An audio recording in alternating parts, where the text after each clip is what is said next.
Hey everybody, welcome to the gameplay, and my name's Lorenzo. Today we're going to be reacting to Jordan Peterson destroying a smug college student with his words. So yeah, let's check it out. Hope you guys like the video. Like, comment, subscribe. I'd appreciate it. You called being transgender a sociological contagion and compared trans people to Satanists. The question you asked me had absolutely nothing to do with what I said, as you well knew. How do you respond to those who believe your comments have cultivated a climate of hostility against trans people? You have no idea what you're talking about. You don't have any idea about what you're talking about, and your confidence far exceeds your competence. I'm friends with many transgender individuals.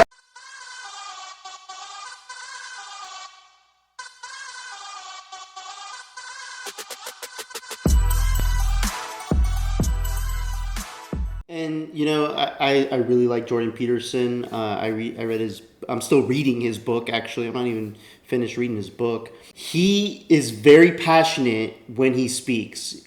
When he knows the topic, and he has his own opinions and views and statistics to back him up, facts to back him up. He will destroy you in a conversation, in an argument, in a discussion, in a debate. Because he knows what he's talking about.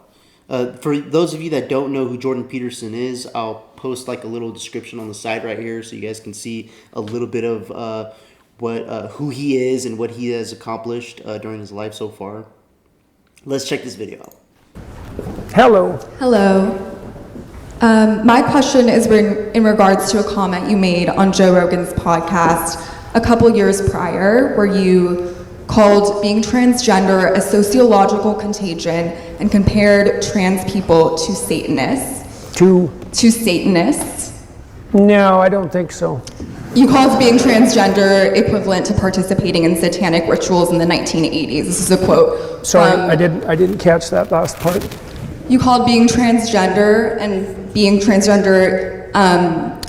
you compared that to satanic rituals that occurred in daycares in the 1980s. I see. So that's very different than the proposition that you laid before me. Right. You do have a history of intense anti-trans comments, so I wanted to question you on that. The segment the student is purposefully misquoting can be found on the Joe Rogan Experience, episode 1933 with Jordan Peterson. The subject of transgenderism starts at the 1 hour and 9 minutes mark. The link for the YouTube interview is in the description. That's funny. I was going to do the same thing, but apparently whatever I clicked on, this channel is... I'm going to have to do a shout out on this channel. Just because they're doing some of the work that I was going to do for you guys. AV Mind. I'm going to go ahead and subscribe to them. AV Mind for this video, guys. For clipping this video. Let's check the rest of it out. In the United States, trans youth have the highest rates of suicide among any demographic. How do you respond to those who believe your comments have cultivated a climate of hostility against trans people and contributed to this alarming rise in suicide rates? Okay, so first of all, I respond to them like I responded to you by pointing out the falsehood of their question. The question you asked me had absolutely nothing to do with what I said, as you well knew. And the moralizing And the moralizing element of your accusation that constituted the last half of your question is also equally ill formulated. You have no idea what you're talking about. The idea that my comments had anything to do with the hypothetical rise in suicide rates among transgender people is preposterous, and there's also no evidence whatsoever that those suicide rates that you're describing are a consequence of any attitude whatsoever towards their hypothetically transgender status. Lack of social acceptance, which is definitely cultivated by comments like yours that deny the existence of trans people. What makes you think you know what you're talking about? I cannot understand for a moment. Lack of social acceptance is a driving force behind trans youth committing suicide, and I'm asking you to explain why you feel it's appropriate to deny the existence of transgender people. I can't possibly imagine anybody sequencing a collection of questions more cliched. And I'm asking you to explain why you feel it's appropriate. If people started coming out and saying they wanted to be identified as a giraffe, and they started persuading people and letting people know, hey, I need you to treat me like a giraffe, the animal, like a giraffe. Are people going to start changing their ways and forcing other people to say, hey, that human being right there is a giraffe now because they said they're a giraffe? So we all need to get together and say, yeah, you're a giraffe. Yes, you are. No, that is complete insane. That's insane. We're not, transgenderism is a mental health issue. A lot of these people are mocking the people that have gender dysphoria. I've mentioned this in a couple of my other videos a few months ago, and this argument is so dumb. I hate when these people try to argue it in a way where it's like, how can you deny? You can't say that because you say certain things, and all of a sudden these so-called trans people are committing suicide because of these things that are being said. This could happen in any aspect to any human being in the world. You could say anything to anyone, and later that day they can commit suicide. Is it because of the thing I said that offended them, that made them do that? No. They chose to do what they did because they didn't have a good support system or good, honest, truthful friends around them to make them stronger. Instead, they have weak-ass people like this lady here saying, yeah, you're transgender. Yes, you're a giraffe. I agree with you. If anybody else says you're not, we demonize them. We tell them they're wrong. And if they don't say that, then you can be sad, down, and do whatever, and end up taking your own life because of not hearing, of not liking the truth, not agreeing with the truth. It's sad out here with these people. And I'm asking you to explain why you feel it's appropriate to deny the existence of transgender people. I can't possibly imagine anybody sequencing a collection of questions more cliched, formulaic, and accusatory than the ones that you just managed. You don't have any idea about what you're talking about, and your confidence far exceeds your competence. I'm friends with many transgender individuals.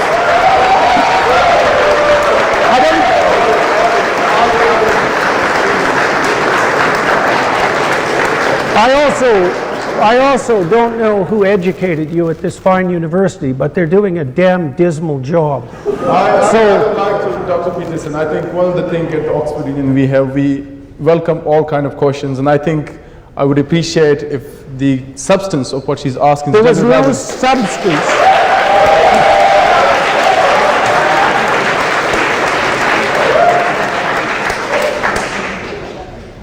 You can't answer the substance of a question when you're asked a question with no substance. So, denying the existence of an entire community and comparing transgender people to participating in a sociological contagion. They are participating in a sociological contagion, obviously. Why in the world do you think there's been an explosion in prevalence with regards to transgender identification among juvenile women? Why do you think that? Do you know that that's the pattern of social contagions for the last 350 years? Do you know it's always juvenile women? It was eating disorders, it was cutting, it was the eating disorders were anorexia and bulimia. In Freud's time, it was hysteria. So I take a lot of issue with you pretending to care about women as an avenue for perpetuating hate towards minority groups. You did this earlier in your conversation with the president, and you're doing it once more. But you really are something. Okay. Thank you. So, yeah. Thank you, Arushi. We'll go to the next question. Anyone else? A lot of people. Would you like to choose someone this time? Like an accusation of hate particularly one that's formulated in that manner, that begins with the proposition that I was comparing transgender people to those who participated in satanic rituals, which is not at all what I said or meant on the Joe Rogan special, is not a question with substance. And that's for sure. It's not a question at all. It's a form of moralizing Pharisaism that's designed to reputation savage the target of the question in precisely the manner that female personalities characterized by antisocial bullying are particularly proficient at. So yeah, that's what I have to say about that question. Okay, so this is the 1 hour, 9 minute mark of Joe Rogan's Experience 1933 with Jordan Peterson. Let's see what he actually said and see if it matches up with what this crazy chick said in the question. Much more than in men. So if you're a girl and you hit puberty early, so you're dealing with the complexities of all that when you're still pretty immature, and your negative emotion goes up, the probability that you're going to negatively evaluate your body is virtually 100%. There's no difference, especially in women, between feeling bad about their bodies and being high in negative emotion. It's the same thing. So I just interviewed this Chloe Cole, who's detransitioning and suing her so-called medical professionals who rushed her into a double mastectomy at 15, and the wounds have never properly healed, by the way. And so that's her life. And I basically ran her through a clinical interview. I said, hey, kiddo, when you were 12 and miserable about your body, what the hell was going on? She said, well, I thought more like a boy. She's a little autistic, so she's more thing-oriented than people-oriented.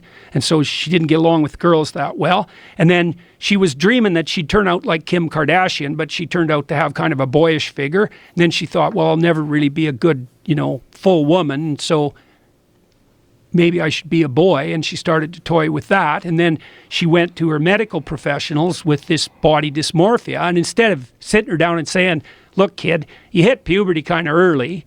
You got a partially autistic personality style that makes you a little more comfortable with boys than girls. And every girl there is suffers body dysmorphia at your age. So just tap her cool, the fact that you're embarrassed about yourself and feeling inadequate. It's like, that doesn't mean you're marked out as pathological. It certainly doesn't mean you're a boy.